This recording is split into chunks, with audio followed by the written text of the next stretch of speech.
Hello, and welcome to the Intuitive Rising podcast. I am so glad you're here. I'm your host, Amy Brooks, and up until about 5 years ago, I was just your average mom of 3. It was after the sudden loss of my father that my life changed forever, and the rising within me began. In this podcast, we will talk all things spiritual and healing through a very grounded and relatable approach. I hope you'll join me, remembering who you always were as we rise together. Hello, everyone. Hello, risers. It's Amy here, back again for another episode of the Intuitive Rising podcast. I am so glad that you are here and choosing to tune in with me once again. Wherever you are in the world, I am thankful and grateful that you are here and you are listening. Today, I want to continue the chat a little bit about redirection that we talked about in episode 5, and I shared a lot about our relocation story. I want to talk about and I want to share another redirection that's happened in my life. That, it was one of those real signposts for me that showed me that I had really, really grown. Because if this thing that had happened, if it had happened years ago, even a few years ago, I think it would have made me feel pretty crappy about myself. I also think that I would not have shared it with other people, because something that I've been doing in the last few years, and I find gets easier and easier to do the more that I do the inner work and the more that I work on my healing and my relationship to self, is that I will share, the behind the scenes things more. If this podcast is any indication of that, right? Like, I'm sharing it all, I'm bearing it all. But before the last couple years, I would have been someone who might have carried shame, embarrassment about things such as rejection, failure, quote unquote, trauma, abuse, addictions, all that kind of stuff. Because, and I think that a lot of us do, and it's because we've been conditioned and brought up to be hush hush. We don't talk about those things, right? It's almost like there was a level of shame around being vulnerable. But as we know, as we begin healing, that there is power in our vulnerability, and that's actually where we gain our strength and our courage, and that's where the most healing comes, is from that vulnerability. So that's been changing a lot for me in the last few years, and I've noticed it because when, shit hits the fan, when something happens with me where I feel like, maybe somebody else might look at it as, oh, that was a failure, or you were rejected from something, I can view that with less, like there's not a wound associated with it anymore. It doesn't mean it might sting momentarily, but I'm able to recover much quicker. And I don't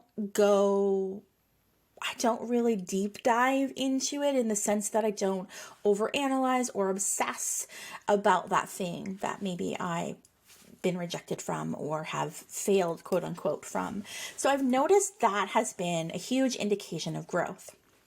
I'm pointing that out because I want you to be aware of that within you. Have you noticed that you are maybe less distraught over something not working out? Have you been able to learn to surrender? Do you have trust in the fact that if something is not working out for you in the moment, that it just means that this wasn't the right time, or this wasn't the right person, or this isn't the right thing? Do you trust that something better is on the way? This is a lifelong journey. But if you find yourself more apt to eventually get to that place, right? Like when it takes less time to get there, to that place of acceptance, when we spend less time beating ourselves up and mentally obsessing over those things, we know we are healing. And I want to point that out just as a signpost of your own healing. because I feel like, like when I work with clients and we talk about things, that maybe they've gone through, things that they're healing from, there seems to be this theme of not fully being aware of their growth and the fact that they've changed or healed.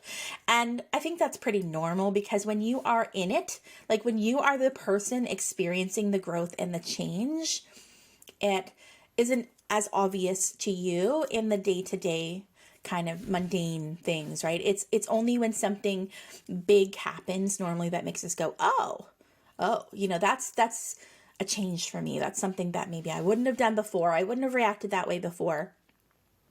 But me, when I'm connecting to somebody's energy, I can bring forward and validate like those shifts that are happening daily within us. Because we as humans, we like to have that validation, right? We like to know that something's working. And if we're not feeling it from in the day to day, maybe we give up sometimes, right? Because we feel like, oh, this is like not getting anywhere. It's reminding me of, many, many times over the course of my life where I would start a new exercise program, maybe a new food kind of diet of sorts. And if things weren't happening like really quick, I'd be like, nothing's happening, right? But other people notice, like if we keep with something, other people are like, whoa, you've changed, right? You look much smaller, or whatever it is. Even if we're not noticing it. Like those non-scale victories. I remember when I was like big into running, and I was really, really, conscious of what was going into my body. Not that I'm not right now, but like I was like counting calories and all that kind of stuff, which I'm not doing right now. I would always focus on the non-scale victories, or NSVs as they would call them in the various online communities that I was joined in. The biggest one that I remember being in a lot was Tumblr. Who remembers Tumblr? It was a great place, and like there was so much support for other people that were kind of changing their lifestyle in some way. But I bring that up because because of the non-scale victories. It was like focusing on those little changes that are happening, even if the scale is not moving, right? We can get obsessed on like one thing, whether it's a scale or whether it's an outcome or whether it is, a achievement or success. And then we miss all of the other NSVs in our lives. So I wanted to share story time again. You guys, the feedback has come back that you guys are enjoying this podcast. So thank you so much for those of you who have hit subscribe, who have downloaded and listened, who have given this a 5-star review. If you haven't yet and you would like to, I would certainly appreciate it. I want to spread the word. I want the message to be shared with those who need it, and that's the way to do it. So if you've already done that, thank you. And if you are about to, thank you. But I'm getting good feedback about the storytelling, and people really, really, really enjoyed, especially episode 2, where I took a really deep dive into myself and my life and my journey. And there are certainly like many, many, many more places to go there. I'm 43. I am, I've lived a lot of days and I have a lot of stories. So there's going to be more and more of those. But today I want to tell you a story that I briefly touched on in episode 2, I believe. And I just want to build upon that story, but also sharing it through the lens of redirection. So as I shared before in an earlier episode, I have a psychology degree. I have a bachelor's degree in psychology. The plan was to go on and do my master's, maybe someday do my doctorate, but really it was mainly like, let's get my master's done. I wanted to work in the field. I wanted to, be a counselor, a psychologist, and work with people, especially with people that would have experienced abuse, traumatic kind of situations like that. That's kind of an area that I was really interested in going in.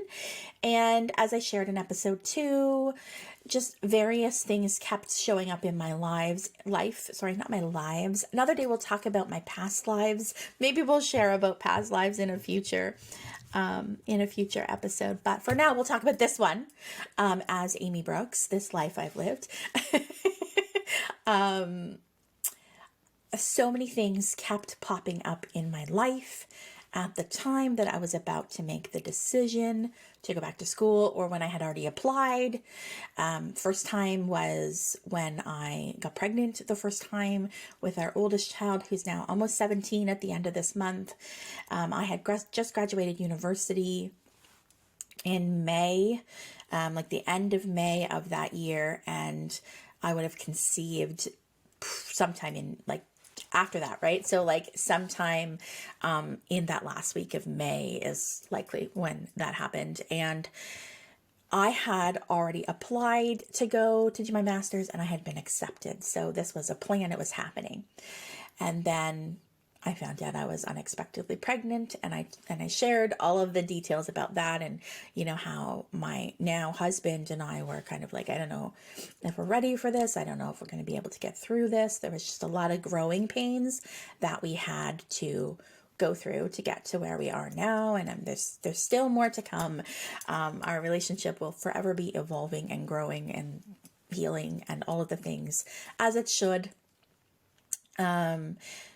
But long story short, I did not get to go to do my master's because I would have been like 5 months pregnant at the time it started. I just decided, you know what, I'm not going to start something and then halfway through the year go off and have a baby. I'm just not going to go. I'm going to delay it. Perhaps when she is a year. I was working at the time. I mentioned that too, and I decided not to go back to work. So I was somebody that worked throughout my university career. I was working through university. I was working part-time at a hospital in human resources, and then went full-time. And my plan was to go back to part-time and do my master's when she, you know, when my mat leave was up, when she was a year. I had really lofty goals. I think about it now and I'm like, I was in for a surprise thinking that I was going to be able to work part-time and do my master's part-time and mother a child full-time. Like, what was I? I was in dream world. I know that some people do that, and kudos to you. It was not something that I could do at the time. So I decided to put that goal on hold, anticipating that, you know, when the time is right, I would go back. I didn't really expect more than a year, maximum 2 years to go by before I went back and did my master's. And I was still, you know, I'm in my mid-20s at this point, so I still felt like I had lots of time. And then she was, like I said, she was what Dr. Sears calls a high needs baby. You know, diagnosed with colic and reflux and all of the things. And I was diagnosed with postpartum anxiety and depression and really was having a hard time with that. So the two of us were a pair for that first year, year and a half. And then things started to get a little bit easier. And then baby number 2 came along. And that was around the time when I was not yet applied for my master's, but I had decided. So I had made the decision. Last episode, we talked about how important it is to make a decision, right? I had decided to go back. And so I would have conceived him right around Christmas time. And I had planned to go to do my master's in that following fall. So he would have been, like, he was born beginning of September. So that wasn't working either. All of a sudden I'm like, okay, can't do that then either. Okay, universe, I'm listening. This is not the time yet. So I didn't really personalize that as a failure. I wasn't upset. Like, obviously I was having babies and I was happy to have the babies, even if they were unexpected. I always felt deeply inside of myself that I would never have been able to make a decision because I'm this chronic overthinker. And not to speak for my husband, but like my husband can be the same, right? So we kind of joke around, like the universe knew that we just needed it to happen. rather than planning, because we probably we'd still be sitting here today. But yeah, it happened, and we felt like it happened, divine timing and all of that. And so it was put off again. Like I said, I didn't internalize it. I was kind of just like, okay, I'm still young. Like, it's not a big deal. We've got our kids. We've got 2 kids now, and I'll just go back a couple years from now. And that was the plan. So then all of a sudden it was like, I'm going to go back and do this when the little one is in school.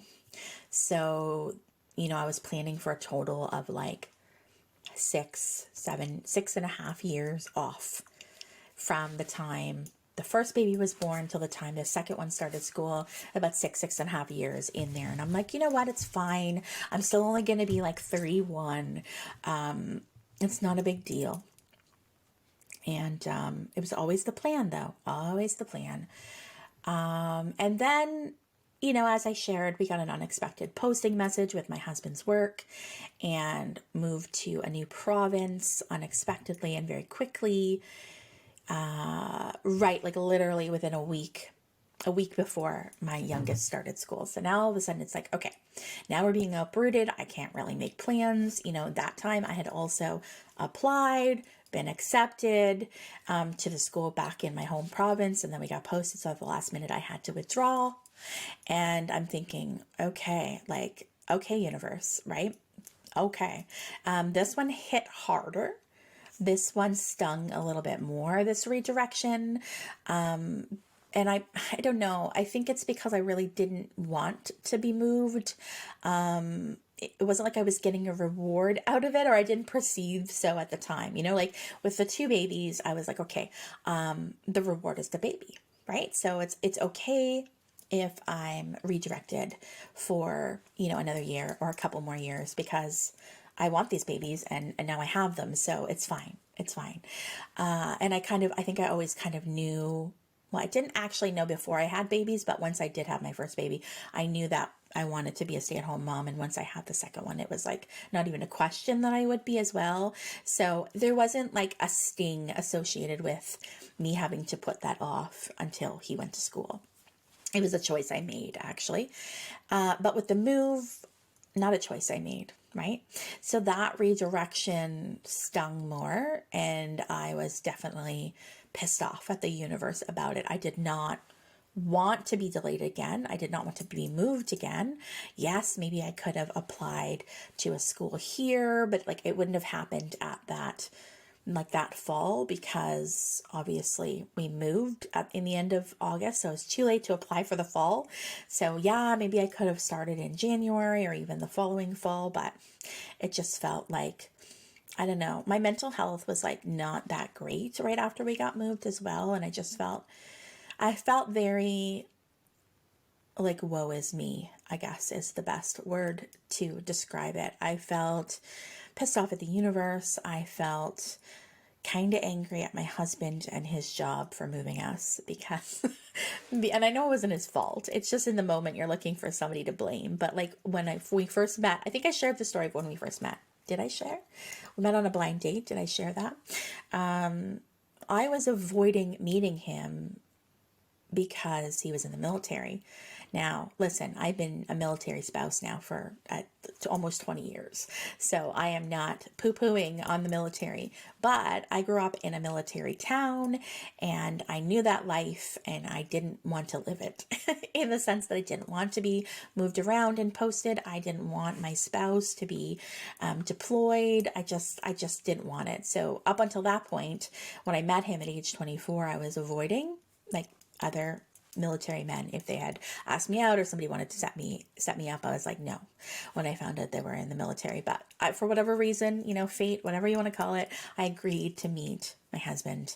And the rest is history. But I was kind of pissed off about this move, because when we met, I told him, there was a reason I was kind of avoiding meeting you. There was a few reasons, but one of them was because I don't really want to be involved with somebody in the military because of all the reasons that I just mentioned to you.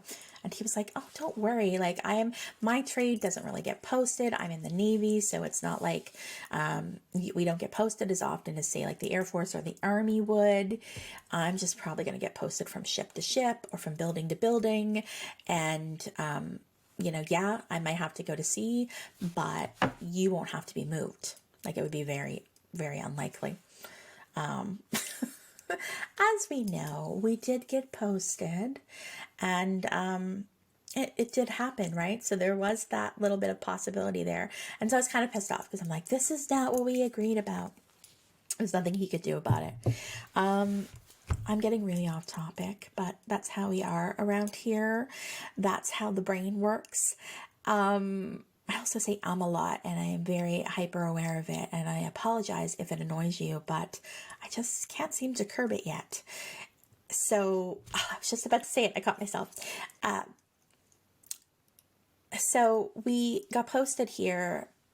Then, things happened with trying again for another baby, as I shared, having a miscarriage, losing Henry, who was my baby, who I had lost. And then it just kept getting delayed and pushed off. And I was like, it's just not the time. And then I even kind of gave up on it. I just kind of gave up on it. Fast forward to 2022. So just last year, I was about 3 years into my business at that point. And I was, picking up speed, building momentum.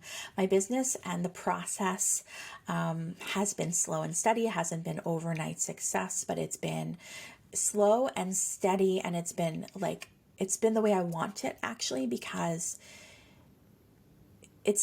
as I'm processing things and as I'm evolving, the business is as well with me. So it's not happening. It's not like something's happening faster than I can keep up with.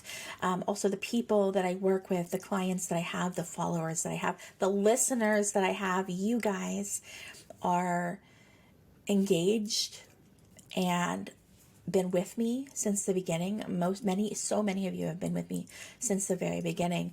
And that means more to me than kind of like overnight success, the slow and steady.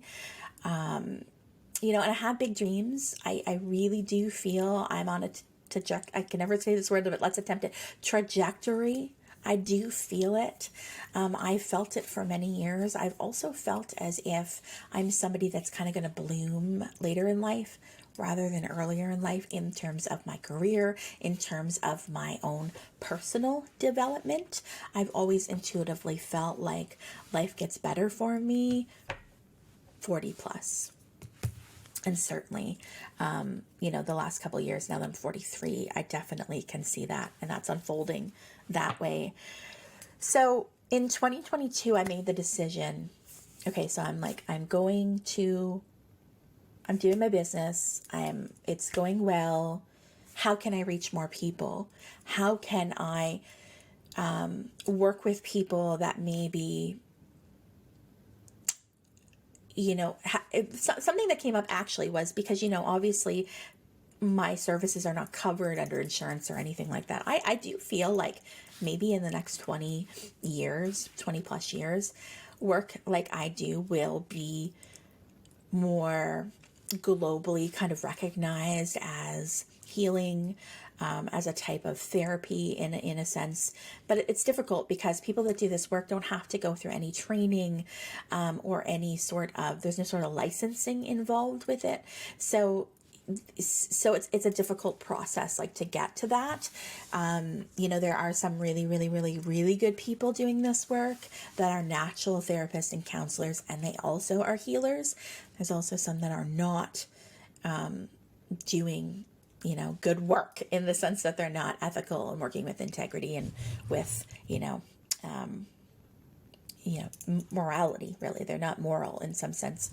So that's a difficult process, and I see it being slow, but I do kind of see it happening at one point.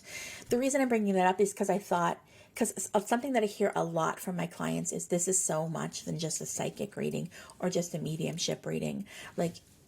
something that I hear, some common feedback, is that I am like a therapist, that I am counseling as I'm bringing through intuitive messages, as I'm bringing through loved ones. There is a quality of therapy that comes through with it. And I love to hear that, because I honestly do believe that I'm a natural born counselor.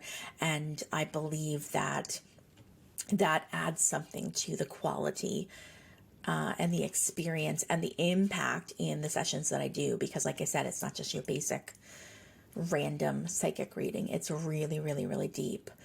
And so I thought, how can I reach those people that I know that I can help, but maybe they can't afford a session, or maybe they don't even know that I could help them in that way? Like, how do I get around that? And after some contemplation, I thought to myself, well, maybe it's time to go and do that master's, because maybe then I could appear more credible in some way. I could accept insurance, because I would be licensed and all of that kind of stuff. So I thought maybe that would help with outreach, with meeting people, exposing myself to people who really would need me in that way. So there was a quality of like, how do I extend my reach? But there was, underneath it all, there's this piece of, how do I appear more credible? Okay, and that's really what I want to talk about today.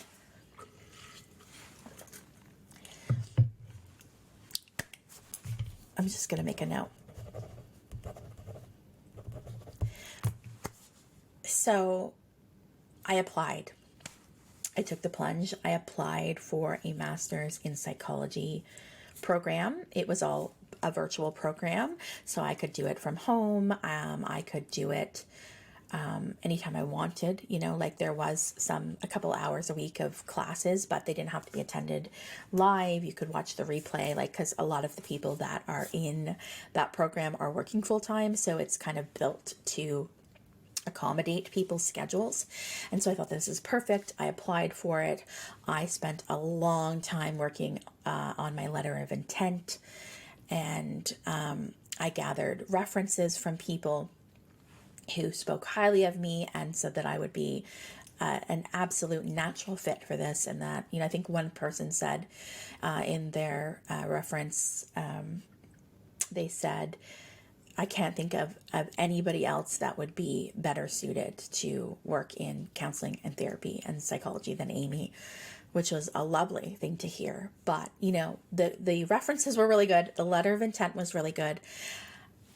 It had been how many years since I had graduated university? I should have done this math ahead of time. 20 minus...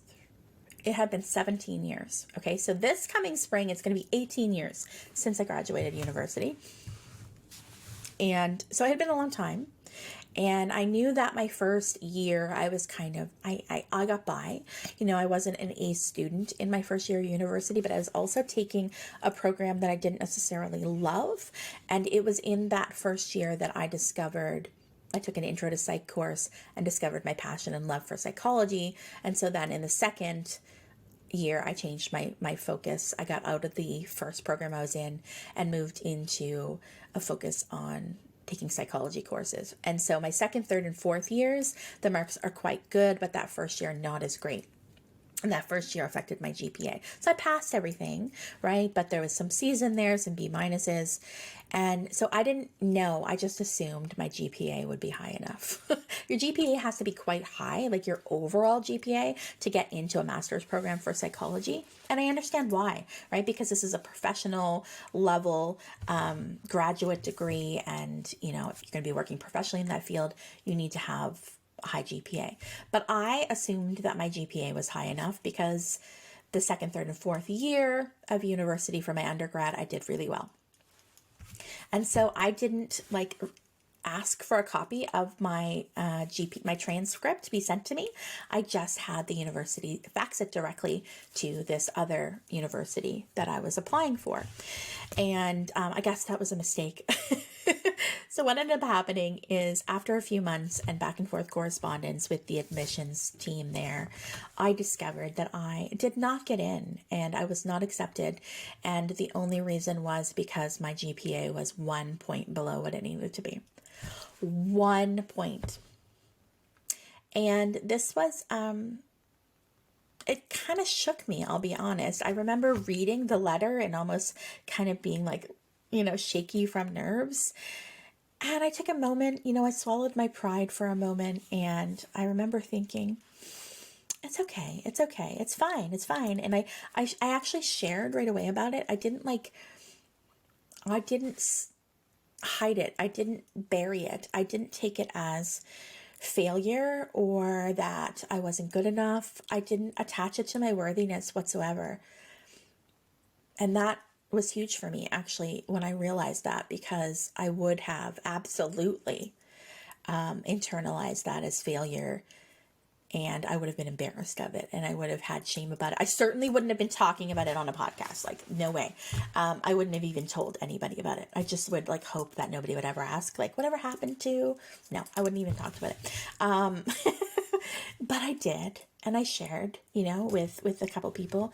So unfortunately, I didn't get in because of 1 point low on my GPA. And I had a moment where I thought to myself, okay, this is redirection. But where am I being directed to, and why? Why is this not the right time? If all my life, this has been my goal and other people recognize my suitability for it, and I got so close, and everything else was great. I remember even in the letter that I received back from the admissions team at the master's program, it was your references and your letter of intent, everything was so good, that this one actually stung a little bit to say no, because you would be so suitable. So they said, if you just go and take maybe a university level, a couple courses online, perhaps, if you do that, and that can help bring up your overall GPA, you'll get in, you'll be a shoo-in. It's just that piece. And I kind of sat with it. And then a couple weeks later, I did a live on Instagram, and I ended up sharing about this, and I don't even know how it came up, but I shared about it. And then as I was talking about it, I was having a newfound awareness, and I was having clarity and aha moments. And what came about for this particular redirection, why did that not work out for me? This is what came in a download from Spirit on a live on Instagram. It was that I am here to break the status quo.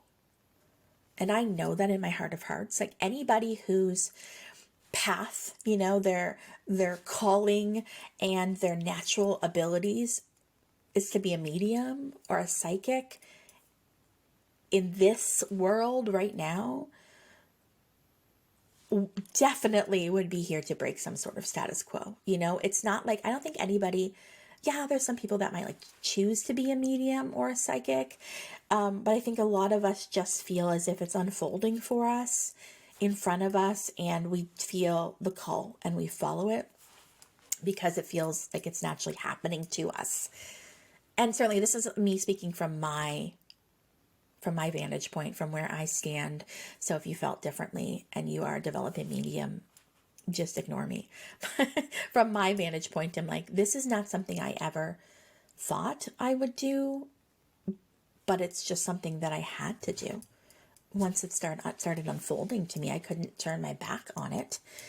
And so in this moment, I had this clarity that I am here to break the status quo. And that, remember how I say you have to get clear on your why. Why do you want the thing? And last week I used the example of marriage. So I want to get married. Okay, but why do you want to get married? Why? What's your why? Always ask yourself your why when you're making a decision. always ask yourself why and get really clear on it. So I realized in this moment of moments is that that's a new term. Okay, moment of moments, I realized that my why, one of the whys, so one of it was so I extend my reach so I can help more people through a more therapeutic, like a spiritual psychologist. That was something that I really wanted. That was part of the why. But as I mentioned earlier, the other part of the why was so I can appear more credible. And I really realized that had been like a subconscious kind of belief of mine. And in this live, I had the aha, oh my God, it's because part of my why was around credibility. And if I'm here to break the status quo, and that's part of what I'm here to do, and I'm here to show people a different way of what's possible, then why would Spirit allow me to enter something where there's kind of like a foundation around it, like I can't speak to this super clearly because I am not a working therapist and I have never been. But the people that I do know that I have encountered over the years that are licensed therapists and that are quite spiritual, they can get frustrated with the red tape that's kind of associated with the profession, in the sense that there's certain like parameters, right? So I'm just gonna, for this case, if you can see me on YouTube, I'm making a box with my hands because I'm a hand talker. But there's kind of a box, there's a framework, there's rules and regulations, and there's a framework. And that a lot of those people that I do know sometimes get frustrated with that framework, especially if they lean towards a holistic kind of way of being and thinking and that type of healing, because that world, that profession doesn't always allow for that. So it's not to say that it doesn't allow for it at all, but there are still parameters with it, right? So there's still a boxed in kind of feeling. And so why would Spirit, knowing what my calling is, knowing what I am skilled with, what my abilities and gifts are, put me into that when it's kind of like I would be clipping my own wings. I would be clipping my own wings because I'd be putting myself in a box to appear more credible when I'm here to build credibility my own way, by moving through the muck, by growing, evolving, and just consistently showing up. The slow and steady, right? Not just like happening overnight. And so that was a big revelation for me, because I thought, whoa, like, of course it didn't work out. Of course. And like, thank you, Spirit. I remember saying, thank you, Spirit. Thank you so much. Because once I had that moment of clarity, I thought, oh my goodness, like, no, I need to leave that behind. And that goal and that dream had hung over my head for 17 years. For 17 years, I felt a sense of failure because I did not accomplish the thing that I said I was going to accomplish, which was to get my master's. And the universe, over and over and over again, redirected me away from it. Whether it was baby number 1, baby number 2, or unexpected posting message. Or finally, your GPA is 1 point too low.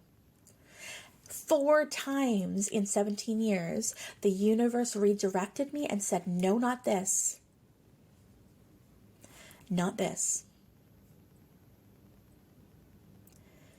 And I almost want to get emotional when I talk about that, because it honestly helped lift this burden of shame and embarrassment and failure and rejection and a feeling of like I let myself down, because that's what I had. That's the lens I was seeing this through before this. Like before the experience of being rejected, quote unquote, redirected from this experience.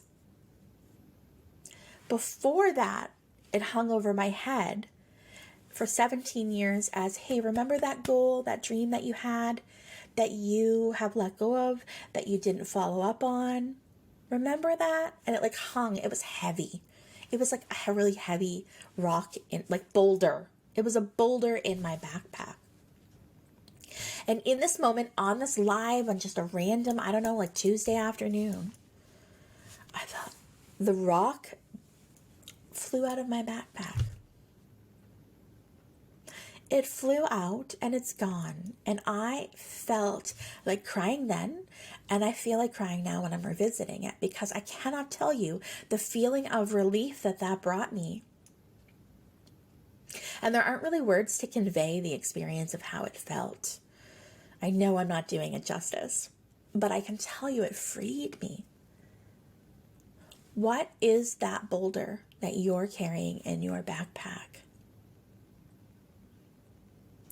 Can you today, as you're listening, wherever you are, think about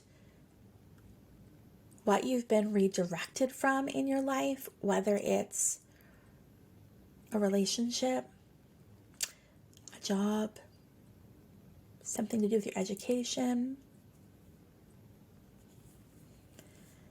Maybe it's just like a personal goal or dream that you've had for many, many years. And have you felt that burden of shame, of failure?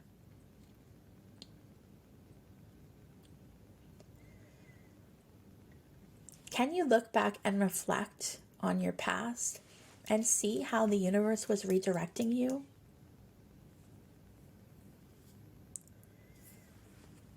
I promise you that if you are able to see that, if that shows up as clarity, an aha moment for you like it did for me, it is so worth going there, because the relief you feel is just indescribable.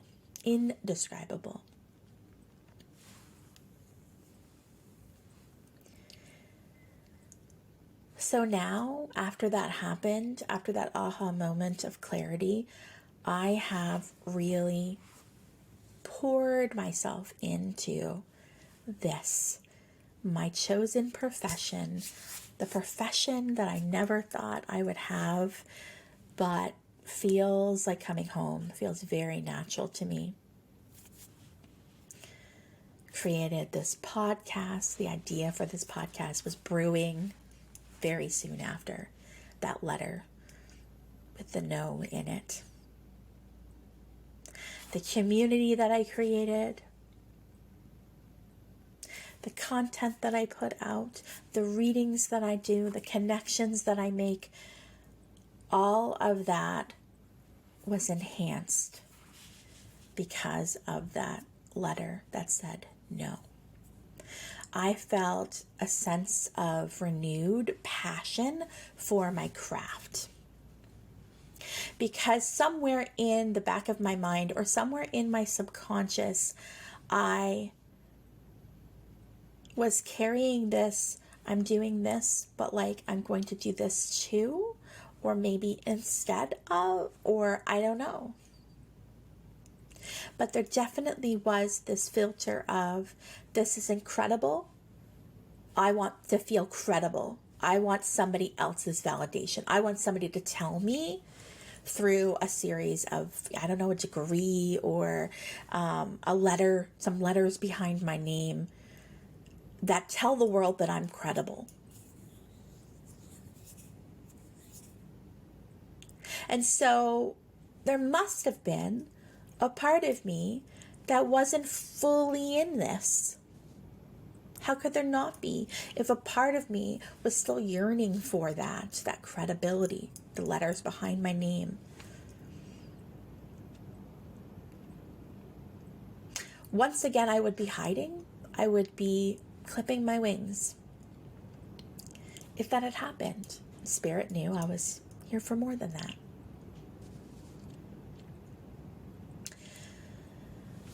I want to share with you, last night I came downstairs late in the evening, right before I went to bed, to put some laundry in, and I sat at my desk for a quick moment, checked my email, and then I felt really, really called to my cards back here behind me, and I felt called to a certain deck that I haven't used in months.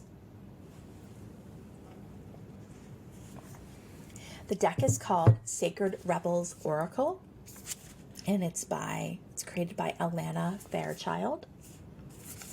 This is a beautiful deck. If you're watching on YouTube, by the way, if you're listening on Apple or Spotify, I do have a YouTube account as well where I put up various videos as well as the video of this podcast. So if you want to watch me as I'm speaking or see what I'm pointing to sometimes, you can check me out on YouTube. Go over there and give me a like and subscribe. I would so appreciate it. It's the Intuitive Rising. So this deck is huge. The box is huge. The cards are big as well, but like, look at them. It's like the child, the maiden, the mother, and the crone here. I love it. The artwork is stunning. This is a beautiful deck.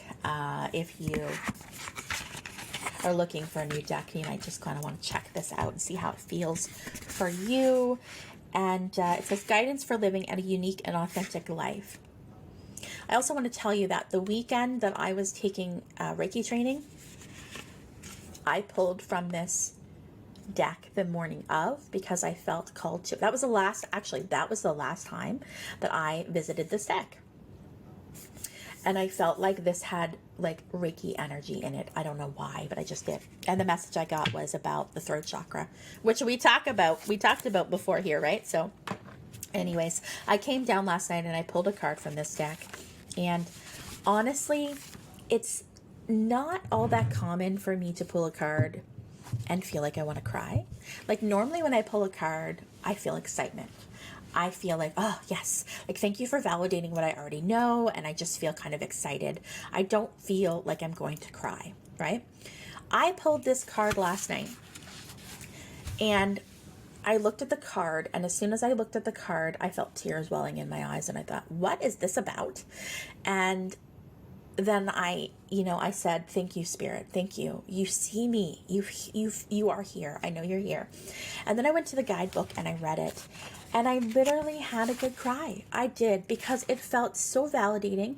It felt as if the spirit world was right here with me, supporting me in all the things I've been talking about lately, in redirection, in, being seen and heard and supported, in the feeling of doubt and like, am I making the right decision? Is this the right thing to do?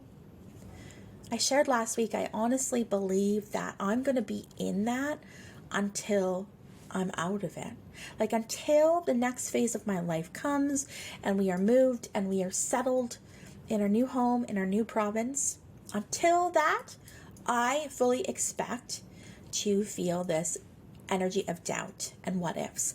And I know that is, the more that I allow that, I was distracted because I'm seeing orbs float around. You guys, if you're on YouTube, do you see the orbs constantly in these videos? I know that energy is going to be with me and it's purposeful. And the more that I just allow it and sit with it and not internalize it and not judge it, that the more likely it is to just leave for good, right? Because I need to integrate the energy. Remember, we need to integrate energy as we are making big life decisions. We don't always receive the, and it doesn't mean you made the wrong decision because you don't get the, okay? So listen to this card. First of all, I want to show it to you. If you're on YouTube, I will show it. But don't worry, listeners that are listening on a podcast, on Apple or Spotify, I will read you the whole guidebook. This is how I want to end the day. So there's a card here, not a lot of colors, but mostly in black and white. There's a woman that is on her knees and she's got prayer hands. Okay, so she's like up at her head, at her face. There's two birds here. One's on her back and one's in front of her. And she looks like she's almost in a, like a wagon. It is a wagon, actually. Interesting, because there's wheels here.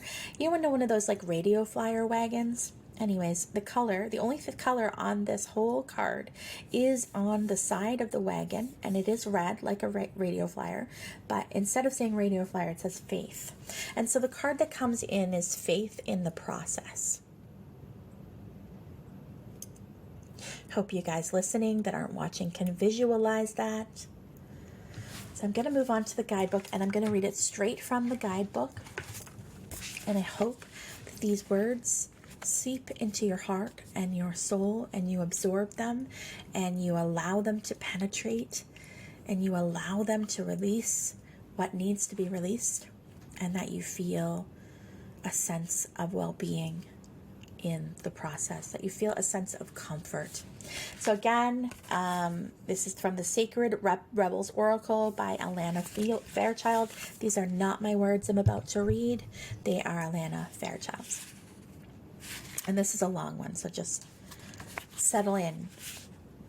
No matter how powerful we are, how much courage and strength we have, there are times when we can't quite move ourselves along to the next phase of life or creative exploration. At such times, we need some divine intervention, a little help in pulling our trolley along, so to speak.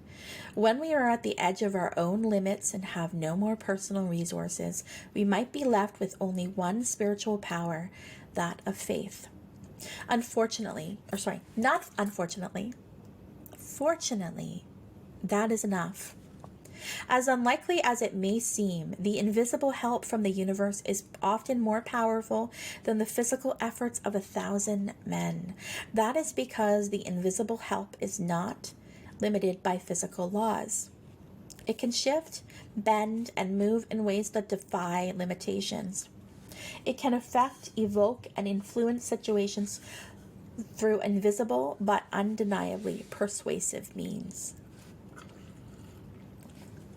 You are in a situation where you cannot set right the course of events all by yourself. This is not an indication that you have done something wrong, nor does this suggest that you are not strong enough. It is a sign that there is something bigger unfolding in your life, and your willpower will be supplemented by the power of life itself. Sometimes a bigger plan needs to manifest for the benefit of humanity and the earth.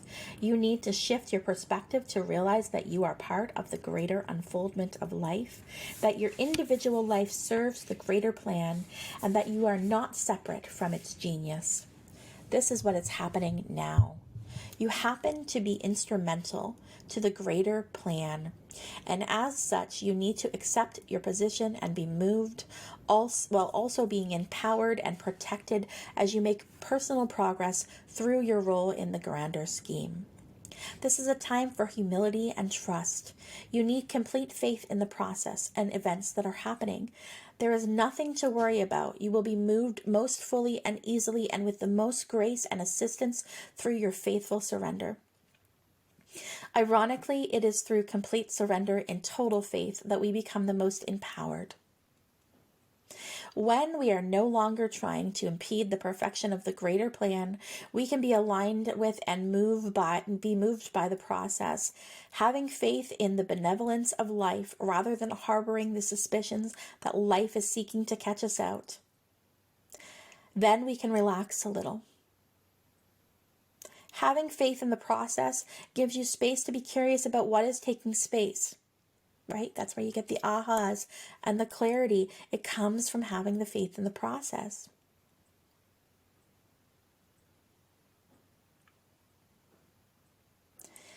It helps you to relax enough to be open to what you are most in need of, even if you aren't exactly sure what that is or how it can happen.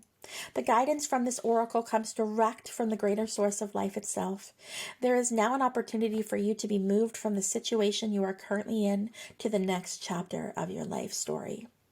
You can't do it on your own. It is too big a shift. I don't know why, but I feel like I'm going to cry. If you do too, let it out. It needs the grace of life to intervene on your behalf. You will need faith, though.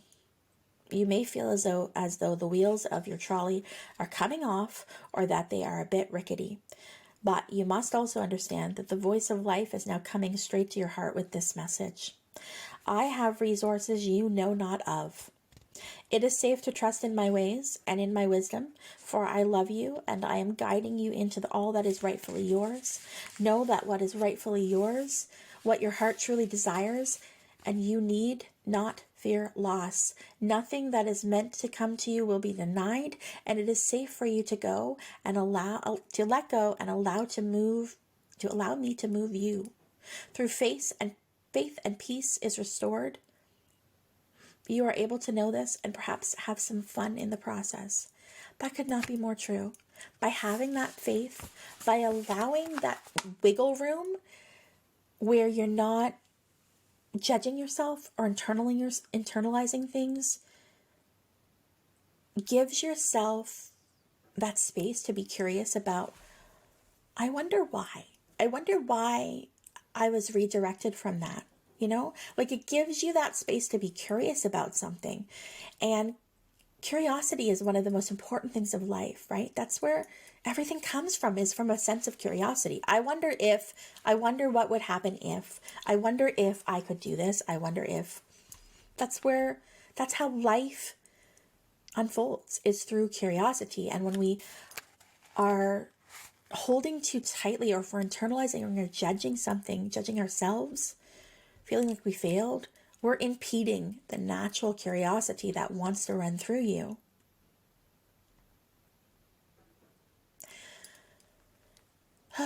Yeah, I know what this feels like firsthand. I had this moment on that live where I went, whoa. I didn't react the way I usually would.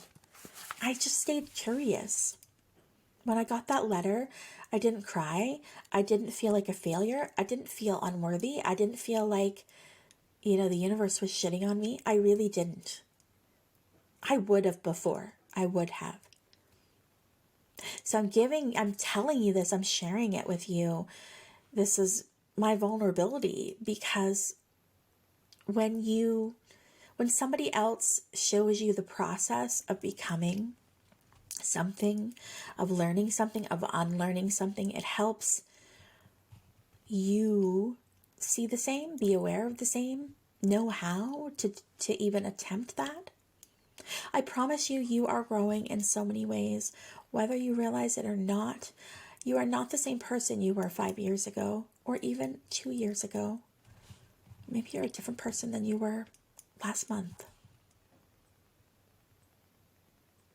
Allow yourself to be curious about the why. Why? Why did this not work out the way I want to? And if you stay in that place of curiosity rather than judgment, the answer will come. The clarity will come. This is what true surrender is. When you want something so bad, you can taste it, and either it gets taken away from you or life just doesn't give it to you at all. It's human nature to go, oh, it must be something I've done. I've done something wrong. Maybe I don't deserve it. But that's not the case at all. I truly believe that we're here living this human life to remember who we are, to remember that we are a part of the divine, every single one of us. You, me, and every single one else is part of the divine. And I think that's what we're here to remember. In the spirit world, we can manifest instantaneously. So I can connect with someone in spirit, and they can be with me, and they can show me things in the room where you are, as a way to say, I'm there too. They can create instantly. I want to see this. Let's go here. And they're there. That's energy. That's how energy works. And our spirit at some level remembers that and knows that is the truth. And then we come here in these human bodies, right? Gravity, dense, earth. Earth is dense energy, and things don't manifest instantaneously very often. But it doesn't mean that they don't manifest at all. They do. We just have to wait for it. So if we remember that we are spirit, that we are little droplets of the divine. And we know that thought creates, and we know that we're supported and loved, and that we can have what we're meant to have. There's where the trust and surrender comes in, right? We don't need to force life. There's a fine balance between, doing the thing and being forceful. Remember the 4 Ds of manifestation? I'm going to drill that into you guys. The 4 Ds of manifestation. What is number 4? It's to delegate. It's to say, okay, I've done all the things I can do, leaving it up to you. Knowing that the universe always provides and cares for us, always wants what's in our highest and best good. We have to believe in ourselves. We have to know our worth. Sometimes we're going to be redirected because it's I can't talk. I need a drink of water. Because it is what is in our highest and best good. I'm going to leave you today with one little affirmation here that is also in this guidebook that the creator, Alana Fieldchild, says, say aloud. So I'm going to say it aloud. I will talk as slowly as possible so that maybe you can repeat after, or you can write it down if you want. I now ask that all disappointing experiences of the past that have led me to believe that life is not trustworthy, or that faith is a silly or immature way to deal with life, be released from my mind, body, and heart. I ask for help to accept that I can and I will attract all that is needed into my life at the perfect time and in the perfect way. I ask to be empowered to absolutely receive all that can assist me with gratitude and without shame or guilt. In doing so, I dedicate myself to be a clear, loving, open channel for the flow of life. I know the benefit in doing so is not limited to me, but will flow so that life can benefit others through me. I trust in this now through unconditional love. So be it. See you again soon. Thank you for joining me for another episode here of the Intuitive Rising podcast.